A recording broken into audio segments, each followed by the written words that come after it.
the record has already started officially for this meeting. It is not an easy task to achieve success. It takes our collective effort.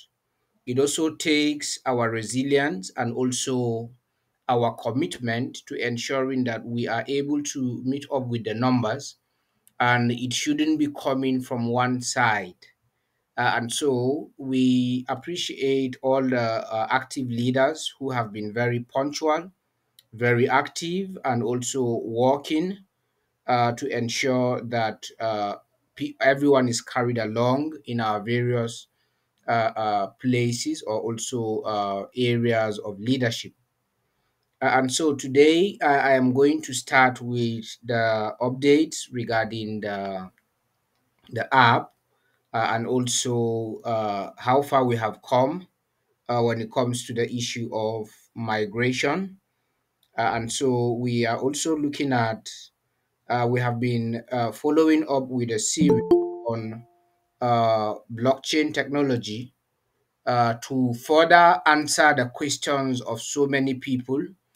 And also, especially, I have a lot of requests from Nigeria, even with the recent policy that was passed by the Nigerian government regarding the blockchain technology.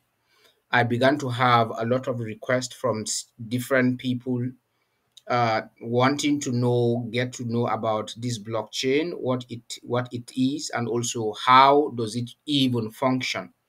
Because we have a lot of people who are actually not yet properly informed regarding this field. And also, I made it clear the last time that it will be an interesting aspect for us to also engage in some research. It will help us as a community to get to also expand our knowledge regarding blockchain technology, regarding digitization, and every other aspect that has to do with this industry. And because as we all know, blockchain covers a wide range of so many areas, so many aspects today. When we talk about officiating transactions and also carrying out transparency in terms of dealing with whatever organization or a people or market, blockchain happens to be one of the most transparent avenue that a lot of people today, even people in the advanced world, are gearing up to adopt. And adopting this will mean a lot because if you look at the marginalization when it comes to the area of banking and the area of technology, you will discover that only a few persons, only a few people are part of this particular move. And so I was doing a research for just two countries recently, which happens to be Nigeria and Liberia. And I looked at other countries, I discovered that the margin and the gap is very, very wide and much. And so, if you look at the traditional financial banking system that we have today, you will discover that in Nigeria alone, we have over 38 million unbanked people. And so, these 38 million unbanked people, this statistics is referring to people that are educationally inclined to an extent, but they are unbanked. They are not part of any, they do not enjoy the monopoly of banking transactions. They are out of the banking system. And so when you come to the issue of people who are not educationally inclined, we're talking about when we talk about people in the rural areas, people in the villages, people who don't, people who are into business, one businesses or the other without a bank account. Of course, many people are going to go unbanked, especially in Nigeria, because of the previous experience. And so we had so many people unbanked today. Why is because there are a lot of policies that are not favorable to the masses when it comes to the banking industry. And so people tend to shy away from this in order to in order not to cage themselves into some kind of hazard policies that has the that has the the ability to ditch their finances into some difficulties.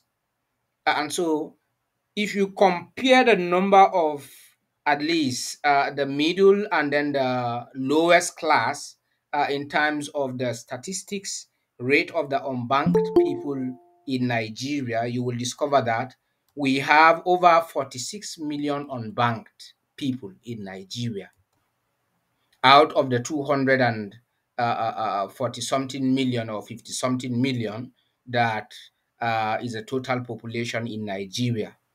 And so, with what happened, what transpired previously around the new year, so many people are going to go out of bank, looking for other mediums, looking for other avenues to be able to carry out their transaction and also their business activities with liberty, without no limitations or restrictions whatsoever. And so I was also looking at that of Liberia, and I discovered that in Liberia we have about 28.59% of people who are unbanked. Though that of Liberia, the Liberian case is different because we have majority of the people, the population in Liberia, who are deeply into what is referred to as mobile money transactions. And so those ones are not dealing with the banks, but they have their mobile monies. Even in the most remote rural areas, when you get there, there is mobile money. And so mobile money tend to be one of the easiest avenue for people in Liberia to be able to transact very easily, to be able to send or receive transactions or funds from either their family members or their loved ones very easily. And so, but even with that particular simplicity or that particular technology of mobile money being introduced to Liberians, they will use those. Mobile money is used mostly in Togo, Ghana, Liberia, Sierra Leone, and Ivory Coast, Gambia, Burkina Faso, and other few other Western regions, much more because in Nigeria and places like Senegal, people are not too very much into mobile money. But the advantage of mobile money is such that you are going to receive or transfer funds from one end to the other, both locally and internationally. You can receive funds or even send funds to someone in other countries. Like people in Liberia, I have witnessed several times where people transact using mobile money from the United States of America, send money to their loved ones down to Liberia, even from the United Arab Emirates and other regions. And so I'm giving us all of these scenarios so as for us to be able to connect the dots to understand what we are actually doing. And so, but even at that, with the mobile money introduction, making it very simple and also accessible for people in the remote areas, still there are some restrictions, there are some policies and also limitations that people do encounter using these platforms. And sometimes to an extent there are people that are still do prefer those mobile money platforms even more than the banks because of what? Because of consistency. Now, blockchain technology is one of the much more advanced technology compared to all of these two that I mentioned. And so Looking at what is going on around the world, the advancement in technology and other aspects, you will agree with me that you can hardly see, representatives of banks in most of the remote areas. And so, what is happening right now? Telecommunications came in and introduced finances into their ledger, and so now the blockchain industry is covering every aspect. It covers both communication, finances, record keeping, and also organizational transaction, record keeping, and what have you. And so when it comes to the blockchain ledger, it covers all those areas, including what the traditional fiat system is doing today. And so these are some of the reasons why many countries around the world and also many institutions today are looking at blockchain today as the alternative. And so this is one of the reasons why in our review of the national blockchain policy that we saw, which was released by the Nigerian government, we discovered that it has covered so many other areas. And so in these areas, there is talent hunt, which is one of the core mandate of the Incredible World Coin. And so to develop talents across Africa. And so once the exchange begins trading and the blockchain is settled, that also will usher us now into programs. IWC will now begin to sponsor programs and also organize international programs that will enhance developing talents across Africa and beyond. And so that is one of these are some of the aspects blockchain technology covers. And so the technology covers vast areas when it comes to the issue of what we need today as basic amenities and also as our day-to-day uh, uh, transactional activities. Now, talking about the blockchain adoption for Nigeria, you will discover that one of the core mandate there, it talks about financial inclusion, which says blockchain technology can help to increase financial inclusion in Nigeria by providing access to financial services to those who may not have access before. Now, when he's referring to those who do not have access before, he's talking about those in the remote areas who do not have access to banks. Of course, you know that banks are not all over everywhere. They are only in the cities. So there are some remote areas where you can go, there wouldn't be any bank. Except for now that there is an introduction of mobile money where POS in Nigeria is just a similar way to that of mobile money. And so now you can go to the one of the remotest areas in Nigeria, and you can be able to withdraw and also send or receive funds. Now, by using blockchain-based payment system, that is the financial inclusion that the Nigerian government is talking about, individuals can send and receive money easily and securely. Now, we have received a case of fraud in so many instances across Nigeria, even with the adoption of the POS, almost every corner in Nigeria.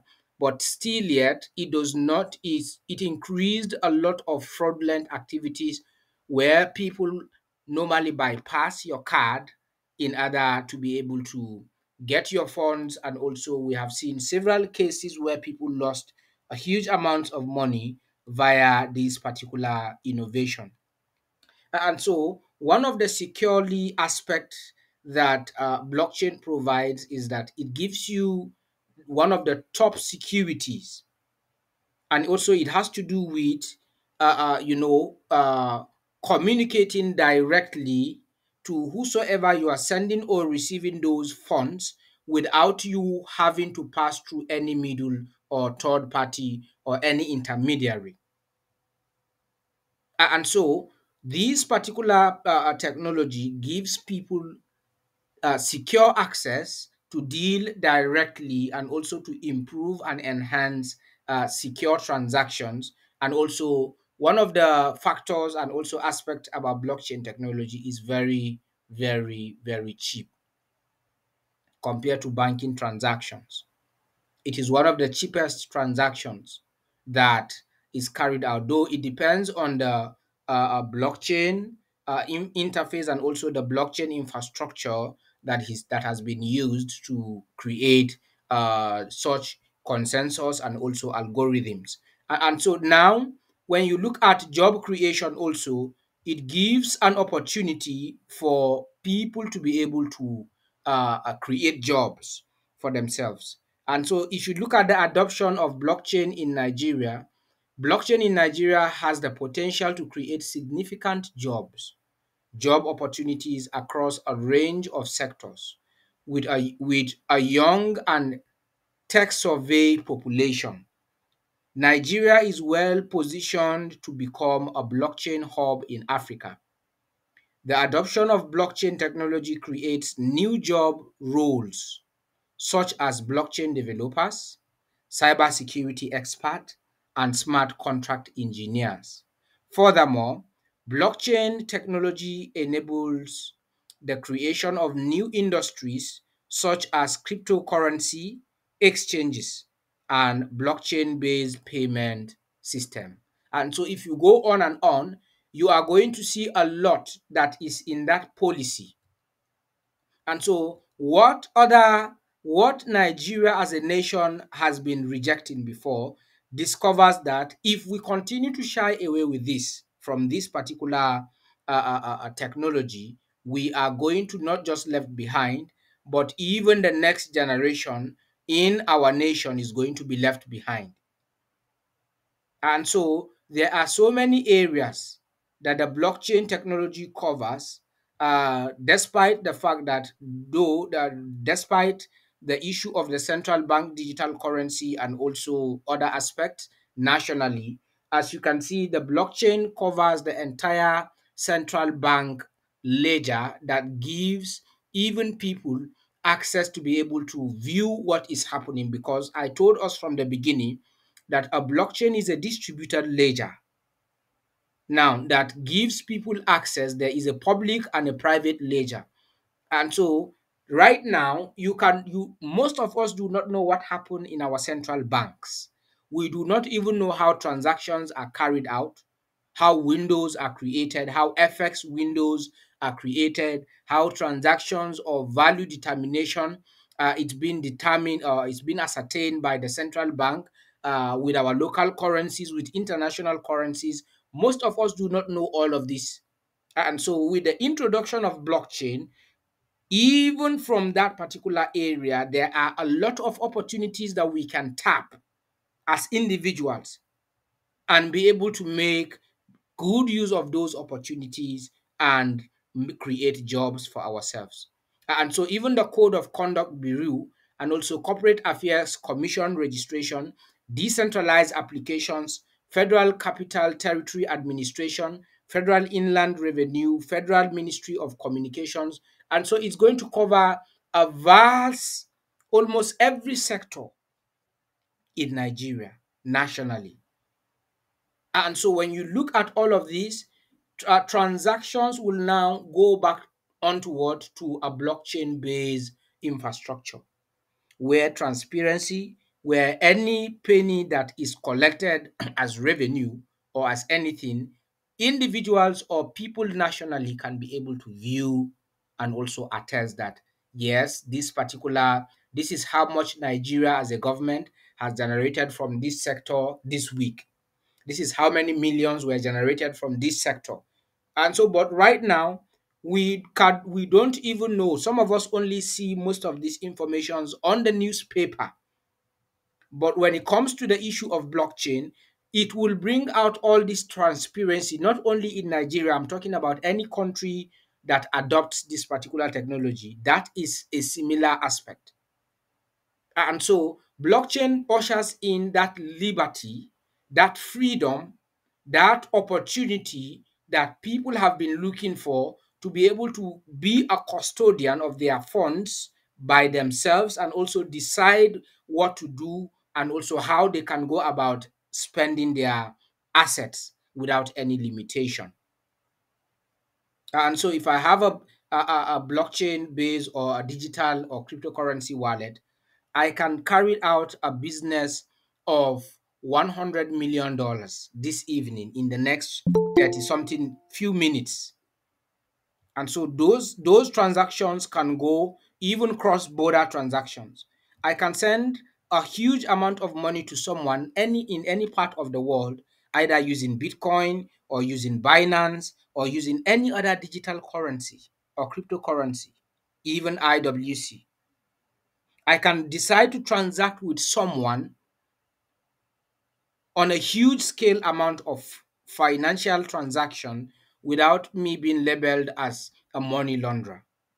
Why? Because there on the blockchain space, the transactions can only be tracked using the hash. And so no government will tell you that who are you sending these funds to? Why must you transfer such amount of money to so individual? And so even the government officials are using that medium to steal a lot of money, but we do not know the citizens. And so we are only waiting for the government to tell us go. And so if the government said this is not good, they will shy people away from what is not good, and then they will thereafter behind go into what they are telling citizens that this is not good, don't enter. They will enter first and ensure that they have benefited and they are satisfied before they can now tell you, okay, this is now good, we have reviewed this, you can now come in. And so that was exactly what happened in Nigeria. And so even with the rumor recently that some people are saying that Security and Exchange Commission of Nigeria has suspended the blockchain infrastructure in Nigeria, that was just a mere rumor. Yes. And so I don't actually know what newspaper carried that particular news, but that is a rumor. Even of recent, I will happen to be chatting with one of those who are part or who is part of the technical team from Bayes University that are implementing this particular blockchain trading and also infrastructure. As a matter of fact, they have gone very far into this project. And so very soon, you are going to begin to hear a lot of announcements regarding this particular blockchain policy of Nigeria. And then it's going to go into several sectors. And so those of us who are still left behind, do not listen to rumor. Even before the federal government adopts blockchain, we have been telling you and also encouraging you not to give up or not to listen, because in most cases the government does not favor the people. Government is always looking at an avenue to keep the people under control.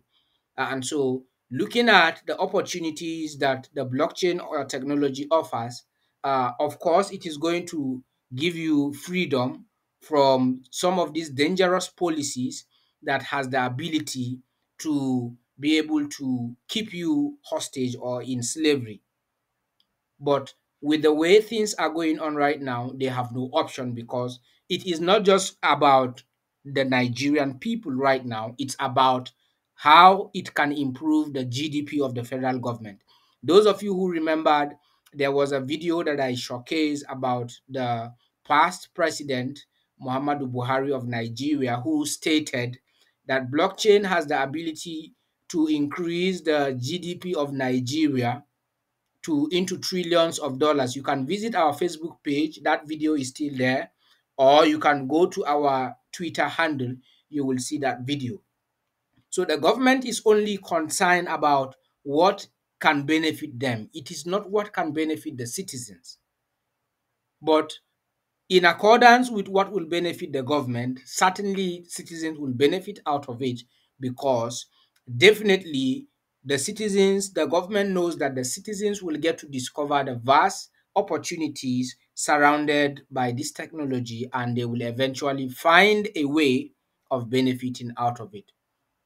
And so today we are going to stop there on the blockchain review, as like I told us, until we get through with the entire migration process.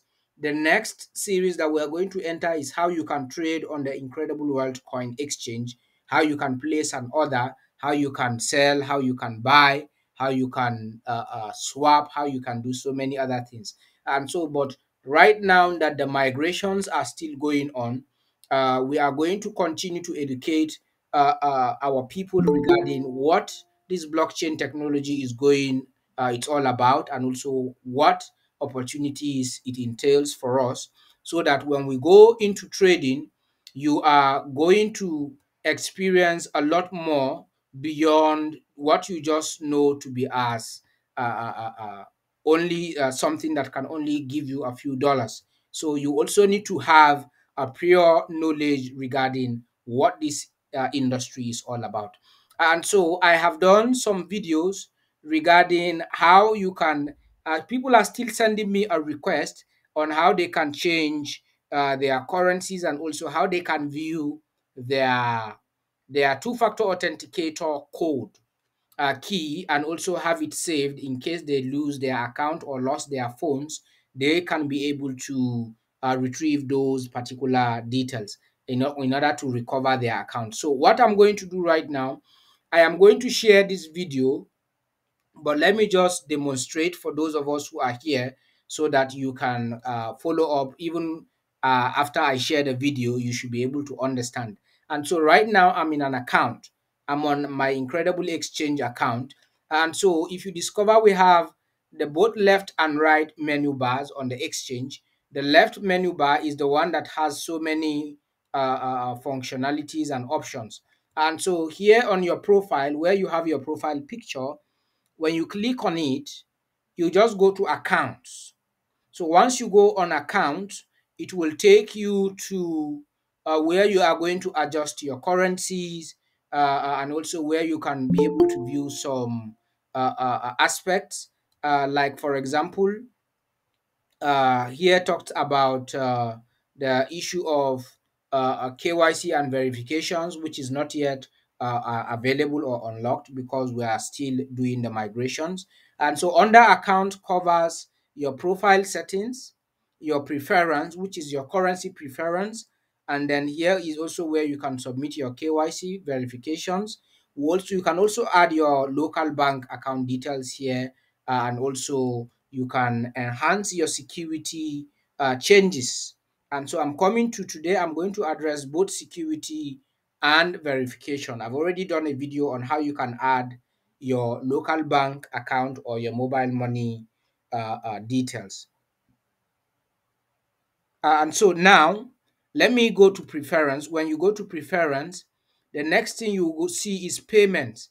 Just click on payments, and then once you click on payment, not this payment on the left hand, but you must click on accounts before you can have these options display.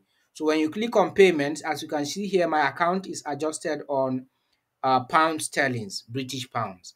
And so once you click on here, you will see different other local currencies. Globally, we have Australian dollar, we have Canadian dollar, we have Swiss franc, we also have Egyptian pound, Ethiopian currency, we have euro, we have pounds, we have Ghana cedi, we have Hong Kong dollar, we have Indian rupee, we have Jamaican dollar, we have yen, we have Kenyan shillings, Liberian dollars, Nigerian naira. We also have New Zealand dollar, Russian ruble, Sierra Leone currency, El Salvador. We have US dollars. We have the rand. We have Zimbabwe kwacha. We have Zambian dollar, and what have you. And so from here, you can decide to select the currency of your choice. Let's take Nigerian naira for example. So once I click on naira, the only thing I will here I will just click on save changes. As you can see, your profile was updated. So when you come back home, you will discover that your Bitcoin value is displayed in Naira here. And so that means everything about your IWC account is now in Naira.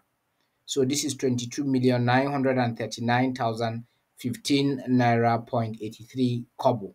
And so this is the value of one Bitcoin. And so when you go back again to account, let's change it to a different currency. Let's say, okay, let's say Ghana CD, for example. Let me add Ghana CD. Where is it? Let's say, let's choose Ghana CD, for example. Okay, here it is. So let's assume I'm in Ghana and I want my account to be set on Ghana CD. This is Ghana CD. You only save changes, and so your profile was updated successfully. And so when you come back to home, you will discover that in Ghana CD, one Bitcoin today is 357,292.61 Ghana CD. As you can see, here is the Ghana CD sign here. And so that is how you can change your currencies. And so whatever currency of your choice that you decide to want to change. And so let's you take another currency before I go to the next demonstration. For example, so once you go on account, you come to preference, and then you will see payment, and then here is where you are going to look out for the currency. Let's take Swiss franc, for example. Once I select Swiss franc, what I will do is I will save changes. And so it is updated.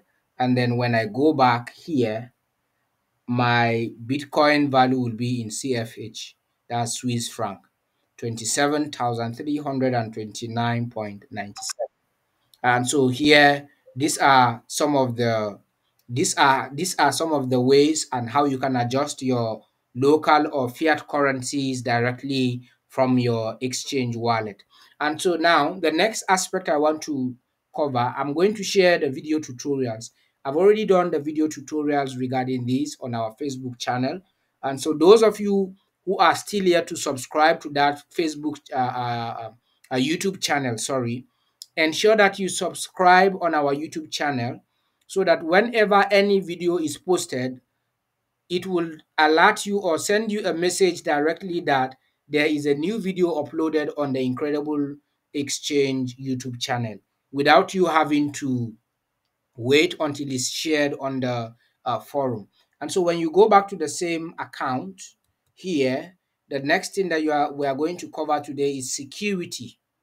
And so when you click on security here, this is where you can change your password. And so based on security here, some people are asking actions, IP address, and what have you. And so this gives you a total indication of your logins. You log in, if you log in 7 days, last login, and what have you, that tracks record of your in and out, how you logged in, and how many times you logged in, the day that you log in into your account. That those records are all kept on that particular aspect. Now, you can change your password in two different ways.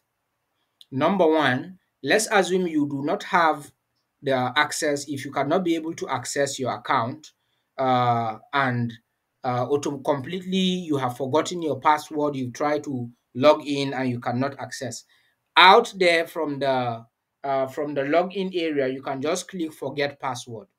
And then what the exchange will do, it will ask you for the email address that you use to create that account. And so once you enter that email address, the exchange, you automatically receive a message, a link to reset your password on your email. Now, from there, you can reset your password, or if you are able to log into your account and you want to set your password in your account, inside your account. So what you are going to do here, you are going to enter your first password. Then here is where you are the initial password that you are using to log in. Then secondly, here is where you are going to impute the new password now, and then you are going to verify that new password. After verifying it, then you submit. Once this one, the first and the second confirmation matches, you submit, and it will automatically update your password from the old one to the new one. And so you can change your password in two ways. Either you change it while you are inside your account, or if you cannot log in, you can change your password using the forget password button out before you can even come into your account. Then secondly, it has to do with the two-factor authenticator. Now, some people will say, oh, ever since I activated my two-factor authentication, I have not been able to write the other key down, the recovery key, so that even if my phone got misplaced, how can I be able to get back into my account? And so this, remember, I told us that these are some of the security layers that protects your account, your asset. And so without these security layers, you cannot have access to your account, you who is the owner. You have to provide the right information concerning what you use, the details that you use to create this particular account. And so those of you who activated your two-factor authenticator and you were still unable to copy that code, just click on add device here. And so when you add device, it will request for the 6-digit codes from your current two-factor authenticator. And so I'm doing this tutorial so that those of you who do not have this written down somewhere, you can now go back, do it and write it somewhere or save it on your draft, on your Gmail draft. Now, here it will ask you to enter the 6-digit code first before you can see the key. And so let me enter the 6-digit code 071672. And so once I click request, it will now bring out the code. And so here is the code here. So some of us, this was the code you copied and then you paste on your two-factor Google Authenticator in order to activate the two-factor authentication. And so you will need this code somewhere. You can either copy it or you can easily highlight the entire characters and copy. It comprises of capital letters and also numerics. And so if you don't want to save it on your draft or on your Gmail, you can easily get a Jota or somewhere safe that you can copy this character, write them down exactly the way they are, and keep them. So even if tomorrow you misplace your phone or maybe someone stole your phone and already your IWC account details is on that phone, or maybe the phone got damaged and you cannot be able to operate that phone any longer, with this particular authenticator code, you can download another Google Authenticator with another different gadget and activate it using this particular key, and you can still have access to your account. And so it's the same key from when the day you open your account up till now. It still remains the same two-factor authenticator key. And so you can copy it down, write it somewhere, and have it saved. But if I were you, since I cannot forget my Gmail password, I will just copy it and paste it on my Gmail draft. It's as easy as that. I covered that particular aspect on my tutorials on how you can create your Gmail and also save your account details. I covered that aspect on the entire two-factor authenticator and also the password change and profile settings as well. And so you can go back to that video tutorial and also be able to get those informations. I'm still wondering why people are asking me, how can I get my IWC wallet account? I think people who are asking such questions are not really following. Please ensure that there is a video tutorial that I did on how to set up your IWC wallet. I think I re-shared those videos. I will be resharing those videos regularly, so that those who are asking these questions take time to go through those tutorials. As you are watching those tutorials, follow up and be doing what you are watching from the tutorials. It's as easy as that.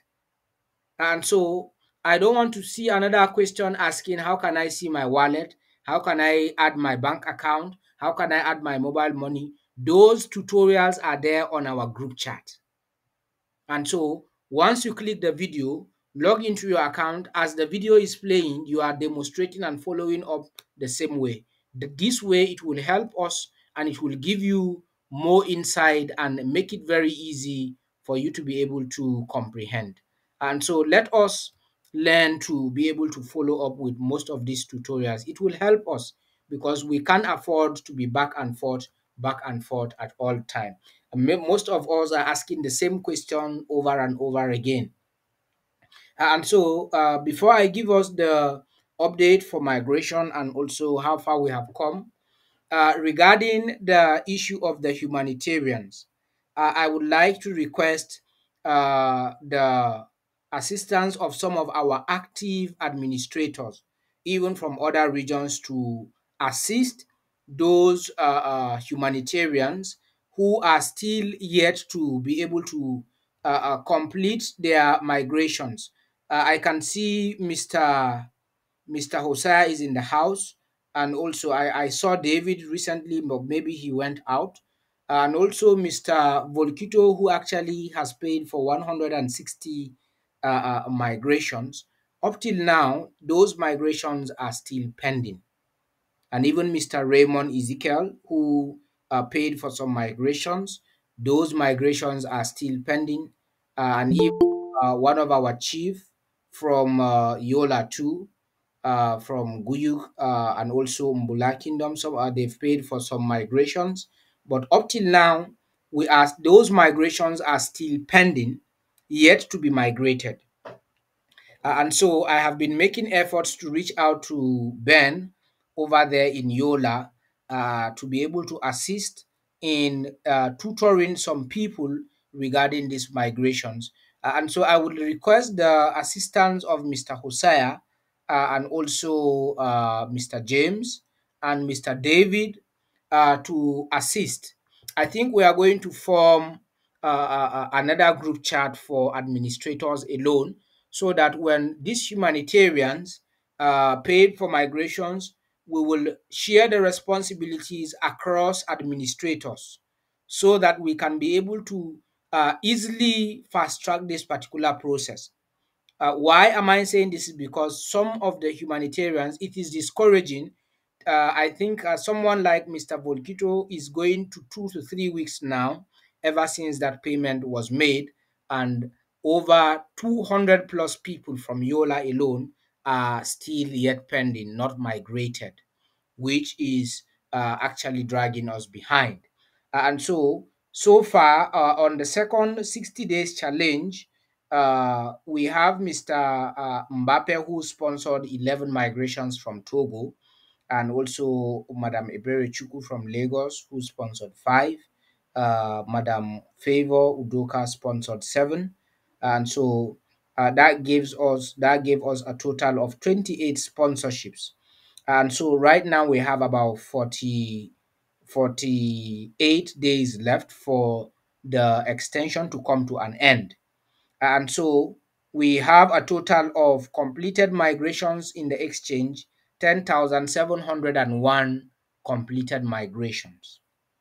And so we are supposed to, by the time all the pending migrations are submitted, we should be heading to 13 to 14,000, because we have so many migrations in Liberia that are still pending and yet to be migrated. Even in Nigeria here, we have many people who made payment, and they just made payment of their migration, their 0.02 BNB, and they left.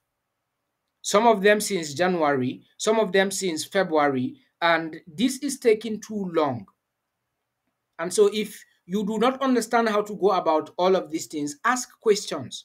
There is no harm in asking questions. There is no harm in seeking for assistance, for someone to guide you and also show you the way and how you can go about doing this. And so there is no point paying for your migration fees and you are still yet to submit your migration.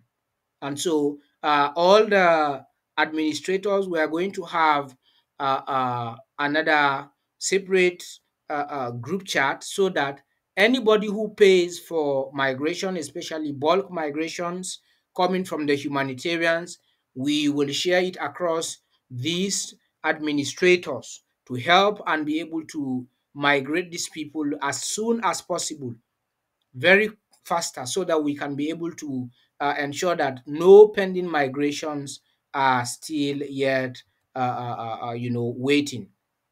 And so I want to appreciate us all. I don't know, yeah, we have gone already 45 minutes into the meeting. I don't know, like I promised us, we are going to be spending 50 minutes alone.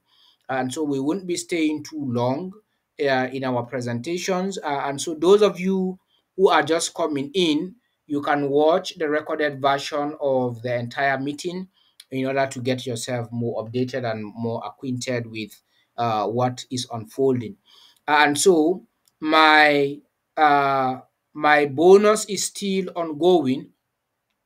I'm giving a special bonus, like I told us in our previous meeting on Wednesday. I am celebrating, and beginning from 5 migration sponsorship upward, I have a special bonus from my celebration. That was a personal request from the admin as a director, and it has been granted. So I also want to share my gratitudes to the community as well. And so though that bonus will end on the next week, Wednesday, and so we a few days to go. And so, if you sponsor up to 5 migration, whether you are a humanitarian or an individual migrant sponsorships, you are going to receive a gift from me directly. Of course, everybody knows what I am celebrating, and I want to be very, very much grateful to everyone who has shown a solidarity by sending me a congratulatory message congratulating me for welcoming my son. Thank you so much. And I also want to appreciate all our leaders for ensuring that we still keep the ball rolling. And so we will soon get there in no time by God's grace. It's just a matter of time when we have migrations coming in. Migrations are a bit slow from last week up till the end of this week. And so we need to tighten up our belt. It is not an easy task to achieve, but we will achieve that eventually. And so I want to know if there is any comment or question or maybe contribution you can signify by raising up your hands so that I will give you an opportunity to come in. Otherwise, we will be wrapping it up. And so, is if there is any question, okay. Mr. Hosea, have you been able to communicate with Mr. Raymond regarding the migrations? Good evening, sir. Yes, good evening. Yeah, he called me, and unfortunately, I was not around. So I came back and I saw the missed call. So I was trying to call him back. He's not picking too. But I want to believe by tomorrow, we are going to talk. Okay. And I want to appreciate you for your tireless efforts towards this migration and uh, the effort so far, Thank you and so equally much. congratulate you for the your wife has put to bed the bouncing baby boy. We pray that may God continue to provide for the entire family Amen. in Amen. order to succeed, and we are saying thank you so much. Thank you very much. That is the beginning of so many new things, God willing. And I strongly believe that by this year, we will all be able to emerge. Yes, Mr. Enaturu, you are raising up your hands very quickly as we have already gone into 49 minutes. You can unmute your mic, sir, and come in very quickly. All right. Thank you, the boss's boss, and good evening to the entire house. Good evening, sir. I have a question, sir. And the Yes. question is like, I was trying to migrate someone, and then the person is under 18, and then there's no age of 18. Even when I tried to edit, I couldn't. So what do I do? Age. Yes, in the exchange. Okay. When I Does try to update the has person's it asked profile. you of okay, from the date of birth? Yes, sir. Okay. Talking about the issue of the date of birth, you can include a valid date of birth. When the account is created, you can re-update your date of birth on the exchange. Okay. Is it re-updatable? Yes, is re-updatable. For example, okay, let me see.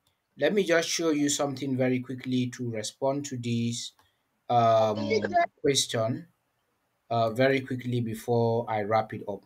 And so let me share my screen again, just briefly, as we are trying to wrap it up. And so when you go into your account, as a matter of fact, that's the only thing you can adjust apart from your name. So you can adjust your date of birth. As you can see here, the date of birth you can edit, and also adjust it back if there is any mistake. All right. So here I can adjust it. This is September 25th, 1980. And so let's assume I want to adjust it to year 2000. Let's see, for example. Let me just do it very quickly. Let's see. Okay. 2002, for example. Let me see if we can update. Okay, so it has been updated. So by the time you refresh your page, it will update.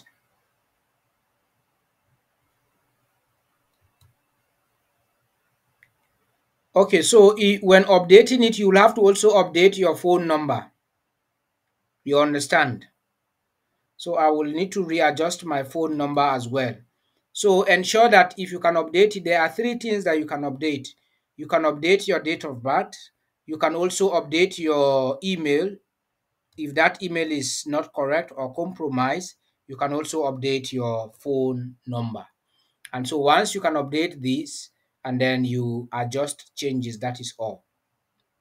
And so what you are going to do is always or only ensure that you are able to use your correct name, because your first name and your last name cannot be edited. And so that when that is done is compromising that account, and your nationality. So your nationality, your date, your first name and your last name, you must ensure that they are correct. You cannot edit your name on the exchange. Yes, so ensure that you use the right information by when editing your name. I think I've answered your question. Any other questions, sir?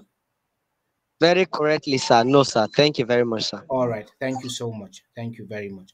All right. And so we have gone already 53 minutes. And I want to really appreciate us for staying put. I'm seeing Mr. Joman today in the house. I've been trying to reach you, Mr. Joman. Good evening, sir. You can unmute your mic and greet the house. Tell us how far you have gone. He is one of the humanitarians from the southeast. Dijoman Emmanuel, if you can hear me, you can unmute your mic and greet us very briefly. It has been long that you joined us in our updates. Yes, Mr. Yeah, good Joman, evening. can you hear me? Yeah, I can hear you clearly, sir. Okay, is it Emmanuel? Yeah, it's Emmanuel, sir. It's me. Okay, I've been trying to reach your dad. It looks like he has not been available for some time. I hope all is well. Yeah, everything is all right, sir, by the grace of God. Okay, that's Thank great. you. Thank you so much. Thank you so much. All right. Extend my regards to him. All right. And so, No problem. Mr. David D. Makama, and Mr. Hosea, and also Mr. Emmanuel, all of you, the administrators, we are going to have an administrative group chat, so that anybody that sponsors or sent in bulk migrations, I will share the responsibility across the administrators, so that we can be handling the migrations much more faster, to ensure that we don't have pending migration staying for too long. I want to appreciate us all. Some people are coming in and going out, perhaps due to network fluctuation. It has been raining over here in my location, and of which I know it has rained in so many other different areas. And so I want to appreciate all of us who took our time to be part of this meeting. Let's do it again come Wednesday. I hope and I believe that we are learning as the migrations are going on gradually. And so once we are close to the exchange coming open, we will start giving the tutorials on how you can trade on the exchange, how you can be able to place an order, how you can buy, how you can sell, how you can be able to send your money, receive payments directly into your bank account. So all of those features, we are going to give us trainings on how you can possibly carry out those transactions. And so we have gone 55 minutes already, going to 56. I want to appreciate you all for taking your time to come in. Let's connect back again on Wednesday. Thank you so much and good night, everyone. Thank you very much. Good night.